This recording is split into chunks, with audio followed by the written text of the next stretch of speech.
여러분 안녕하세요. 빅뉴스 시간입니다. 어김없이 이 시간에는 MTN 이항영 전문위원과 함께합니다. 위원님 어서 오세요. 네, 안녕하세요. 이항영입니다. 네.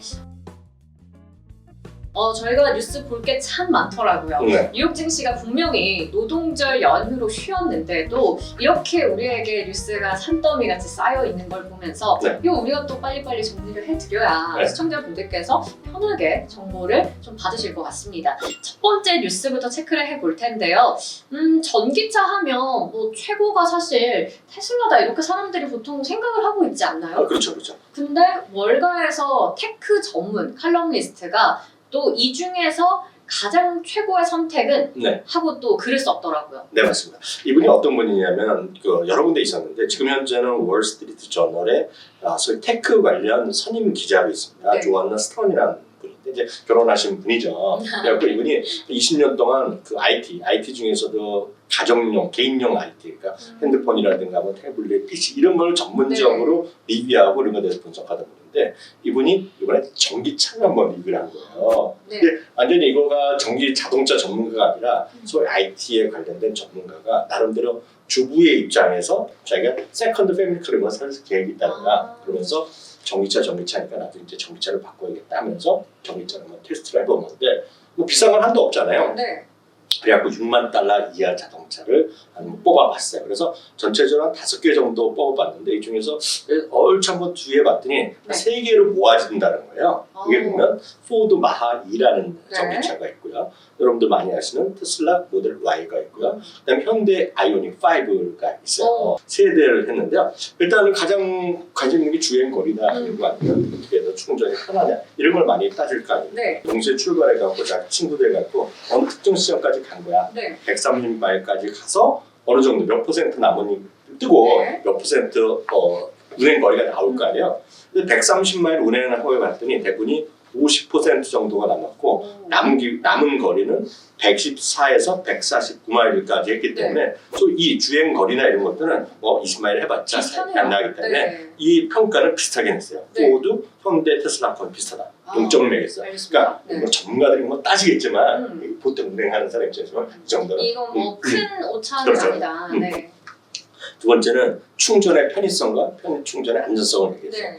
저는 이제 전기차 오너가 아니기 때문에 가끔 이렇게 보면 전기차 할 때마다 충전이 어떻게 되고 카드도 여러 개 만들어야 되고 뭐 가면 비어 있고 없고 뭐 이런 얘기 많이 들어 있거든요. 저희 아파트만 하더라도 하려면 예약해야 되고 뭐 복잡한 것 같아요. 근데 이런 거니까 편의성이라는 항목을 따져본 거야. 그랬더니 포드랑 현대 해봤더니 역시 테슬라가 자기가 편했다는 거예요. 테슬라가 좀 더 상용화돼 네, 그렇죠. 있으니까. 그래서 딱 봤더니 자기가 이 부분에서 테슬라의 승을 했어. 테슬라의 승. 그러니까 다음은 인포테인먼트라 그래갖고 여기에서 보면 다양한 요즘은 기계적으로 하는 게 아니라 스크린에서 많이 맞아요. 하잖아요. 뭐 내비게이션도 있고 뭐 여러 가지 시스템들이 다 들어있고. 인포테인먼트가 여러 가지가 또 있는데 봤더니 여기 뭐 안드로이드 이런 거 다 있는데 자기가 써봤더니 평가 똑같이 해봤더니 포드, 현대, 테슬라 중에서 포드랑 테슬라가 위너고 현대가 약간 좀 쳐졌어. 네. 세 번째는 이제 보조 운항 장치죠. 보조 운항 장치라는 게 뭐겠어요? 이게 먼저 완전 자유까지 하는 게 아니기 때문에 네. 예를 들어서 무슨 차선 이탈 같은 것도 할 수 있겠고 요즘은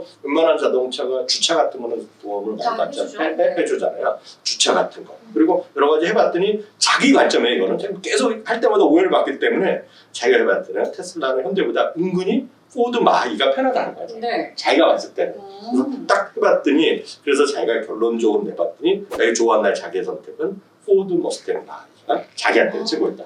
결국에는 일단 여러 가지 측면에서 한번 그렇죠. 우리가 실생활에서 충분히 느낄 수 있는 부분들 체크해보니까 포드가 제일 좋았다라고 자기가 얘기했네요. 자기 입장에서. 약간은 이제 우리가 생각하고 있던 거랑 좀 다르다. 그렇죠. 문제는 이제 주식의 입장에서 보면 포드가 주가가 재미가 없거든요. 지금. 제일 지금 부진해요. 재미없었어요. 네. 그래서 연초 대비에 포드, 테슬라, 현대자동차 그리고 이런 걸 모두 아우르는 거가 제가 여러 번 소개드린 것은 글로벌 X에서 하는 드라이브라는 ETF거든요. 네. 자율주행 및 전기차 그런 ETF가 드라이브, DRIB라고 있는데요.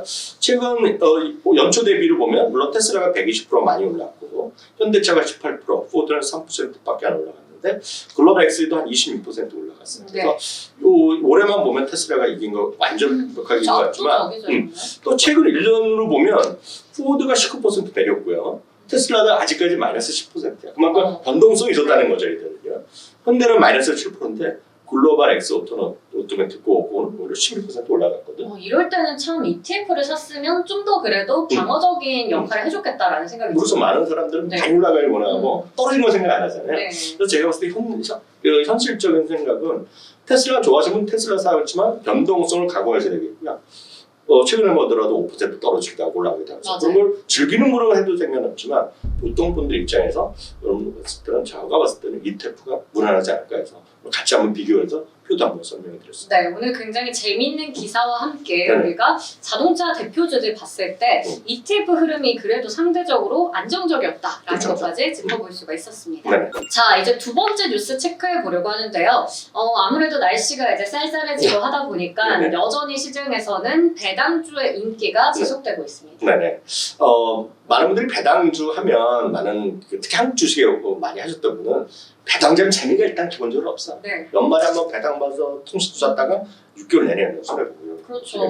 이게 배당 매력이 아무리 있다고 해도 주가가 재미없으면 그렇죠. 사실 그것만 보고 이 종목을 오래 끌긴 힘들거든요. 그래서 우리나라는 조금씩 바뀌고 있죠. 그래서 여러분 연금 계좌 이런 거에서도 우리나라 월 배당하는 이때부터 사시는 분들 있고 꽤 많이 늘어나는 것 같지만 아직까지는 배당에 대해서 매력이 그렇게 높지 않아요. 특히 젊은 분들은 마찬가지인데요.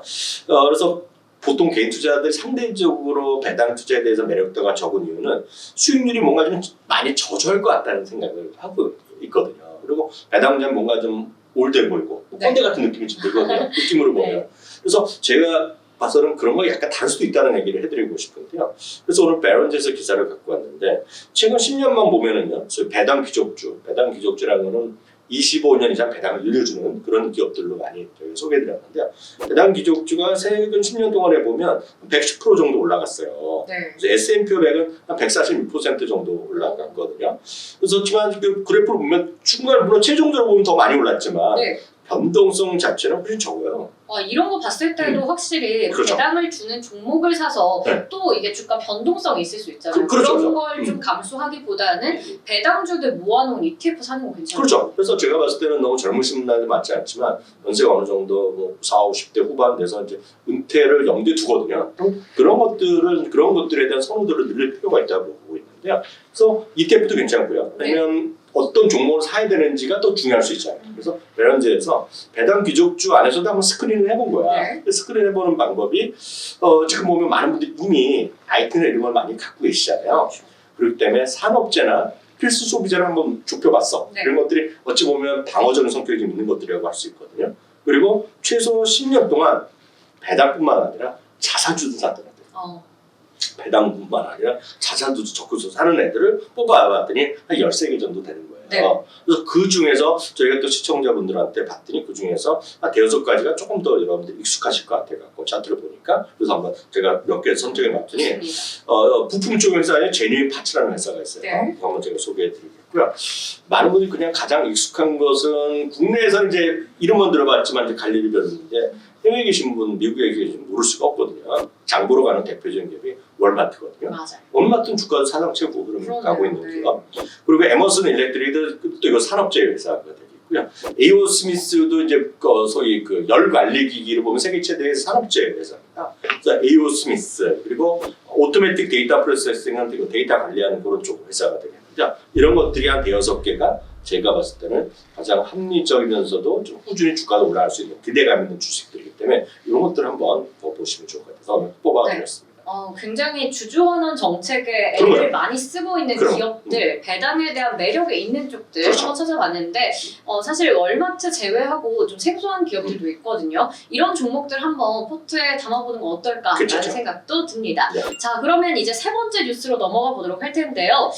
우리가 이런 얘기는 몇 번 들었던 것 같은데 실제로 이걸 뉴스로 다루는 건 처음이지 않을까 싶습니다. 네. 인도에 대한 관심을 늘려보자라고 하셨는데 굉장히 오늘 좀 궁금해집니다. 보시면 지금 중국이 이머징 마켓에서 대표적인 나라인데 중국이 요즘 머리 아픈 얘기 많이 들리잖아요. 그렇죠. 그래서 모건스탠리에서 지금 얘기를 하는 거가 중국 주식은 약간 지금 고평가돼 있거나 너무 많이 사 있는데 반면에 가치에 비해서 사람들이 덜 투자한 나라가 인도라. 인도가 제일 빠르게 성장하는 나라 중에 하나. 그리고 인구 통계를 보면 좀 공식적으로 좀 중국을 넘어섰습니다. 지금 인도가요. 네. 유엔 통계를 보면. 그래서 인도가 엄청 커지고 있고 인도가 고성장을 할 수 있고 그렇기 때문에 삼성도 많이 투자했고요. 그리고 지금 일론 머스크가 모디 총리를 올해 2번이나 만났고 그래서 테슬라도 진출한다 그래서 그런 게 있는데 인도에 대한 관심이 커지고 있다는 사실이죠. 다만 인도의 회사를 직접 투자하기 쉽지 않아요. 맞아요. 왜냐면 어려워요, 이거. 웬만한 기업들이 미국에 투자를 상장이 많이 되어 있는데 네. 인도의 대부분의 기업들 좀 잘 나가는 기업들은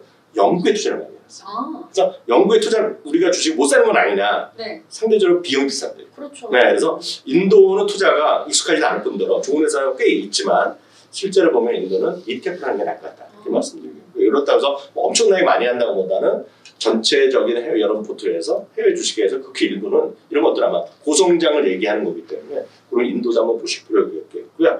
그런 것들 인도가 좀 괄목할 만한 교통 인프라를 엄청 투자하고 있고 이번에도 보면 젊은 인구가 대표적이죠. 베트남이랑 마찬가지인데 인도인의 40% 이상이 25% 미만이라고요. 그러니까 엄청 젊은 친구들이 많다는 거고요. 네.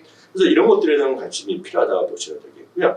참고적으로 1분기만도 인도의 GDP는 6.1%가 성장했어요. 엄청 고성장하는 큰 나라의 대표적인 거거든요. 그래서 대표적인 ETF는 MSCI 인디아라고 그래갖고 인다입니다. 인다. INDA거든요. 이걸 하나 한번 조금씩 해보시면 인도의 여러분 경제 성장에 상당히 관심이 있다 그러면 이런 쪽으로 투자하는 것도 좋은 대안이 될 수 있을 것 같아서 네. 가격 자체도 보면 $40, $50 그런 이게 수준이기 때문에 좀 네, 소개됐습니다. 뒤늦게 성장을 한다고 해도 그 성장 속도가 굉장히 가팔라진다면 그렇죠, 폭이 크다면 그렇죠. 기대해 볼 수 있는 시장이지 않을까라는 네. 생각이 들어요. 자, 그리고 이제 네 번째 뉴스가 오늘 우리 시장까지 좀 영향을 미치는 이슈가 될 텐데요. 뭐 예상하고 있었던 거죠. 사실 사우디아라비아, 러시아 뭐 자발적인 감산을 연장할 것이다. 이번 오펙 플러스에서 그 말 할 거다라는 걸 알고는 있었어요. 그런데 이렇게 최근에 유가가 많이 올라가다 보니까 뭐 달러 가치도 또 올라가고 국채 금리 같이 올라가고 결국에는 지수를 눌러버리거든요.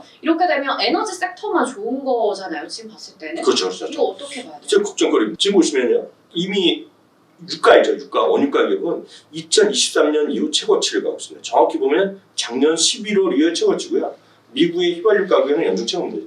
그래서 유가가 올라가는 것 자체가 인플레이션을 다시 자극할 수 있고 이런 것들이 여전히 불안 요인이죠. 사실 지난 8월 달에 미국 주식이 다 안 좋았어요. 한 2% 정도 떨어졌는데요. 다 떨어졌어요. 모든 섹터가 다 떨어졌는데 유일하게 딱 하나 올라간 섹터가 에너지 섹터입니다. 마찬가지 이번 주에도 우리나라 시장 안 좋게 9월에 시장 안 좋게 출발했지만 미국 시장이요. 그나마 에너지 업종이 이제 버텨왔거든요. 국내도 지금 정유주들이 같이 좀 움직이고 있거든요. 이렇게 만나서 얘기해 보면 좀 에너지 사야 돼요. 그러면 적극적으로 사라 그런 사람은 만나기 쉽지 않지만 에너지죠. 이거 돈 되겠어요. 잘 모르고 익숙하지 않기 때문에 투자를 잘 안 합니다. 맞습니다. 네. 마찬가지로 사람은 잘 사실 분이 없어요. 왜냐하면 일단은 개인 투자가들 선호도가 떨어지기 때문에. 그래서 그런 분들을 위해서 제가 에너지가 분명히 좋아질 그런 올라갈 것 같은 얘기가 있는데 정말 진짜 대안이 될 수 있는 주식을 딱 하나 찍어드릴게요. 뭘까요? 이게 배당주 같은 느낌이 막 들거든요. 그렇죠. 네. 그리고 유가 올라갈 때 혜택도 모으는 거예요. 네. 참고적으로 미리 말씀드리면 S&P 500 내에서요. 에너지 업체 비중은 4.3% 초반대, 4% 초반 중반 정도 되는데요. 이 주식은 뭐 ETF나 펀드 같은 회사라고 보시면 되겠는데요. 비중이 한 9%좀 넘습니다. 오, 네. 그러면 많은 분들이 에너지 업종 하면 나는 테크 주식 이런 얘기 하잖아요. 네. 테크는 지금 S&P 500에서 40% 안짝인데 이거는 테크 비중이 53, 절반이 넘습니다. 네. 에너지도 한 절반, 9% 정도 이상 갖고 있고 IT도 절반 이상의 비중을 갖고 있고 필수 서비스나 이런 것들 다 금융주도 갖고 있는 게 바로 벅시의 수입니다. 벅시에서 한 주를 사시면 아까 말씀드렸던 비중을 다 갖고 있고요. 지금 시장은 저희 녹화를 기준으로 보면 사상 최고에 같았어요. 워렌 버핏 다 아시잖아요.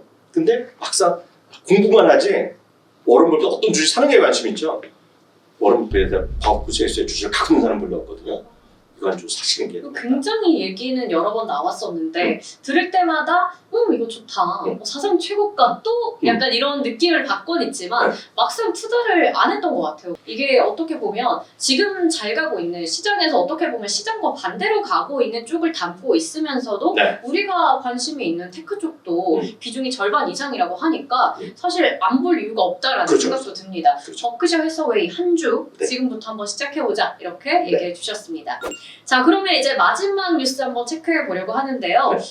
지금 시장 자체가 9월 들어서 일단 갈피를 좀 못 잡고 있는 것 같아요. 뭐 사실 아직 이제 일주일 정도밖에 지나지 않았지만 네. 일주일 이제 뭐 지나가는 중이지만 너무 갈피를 못 잡고 있으니까 이게 또 한번 FOMC 뭐 지나가야지 되는 건가? 뭐 사실 근데 우리 다 예상하고 있는 일들이잖아요. 네. 지금 전문가들은 좀 어떻게 보고 있나요? 사실 수많은 전문가 있지만 나름 시장도 긍정적으로 보고 장기적으로 보는 대표적인 인물, 방송에서도 많이 인터뷰를 하고 적극적으로 활동하시는 분들이 와튼 스쿨의 제레미 시길 교수거든요. 네.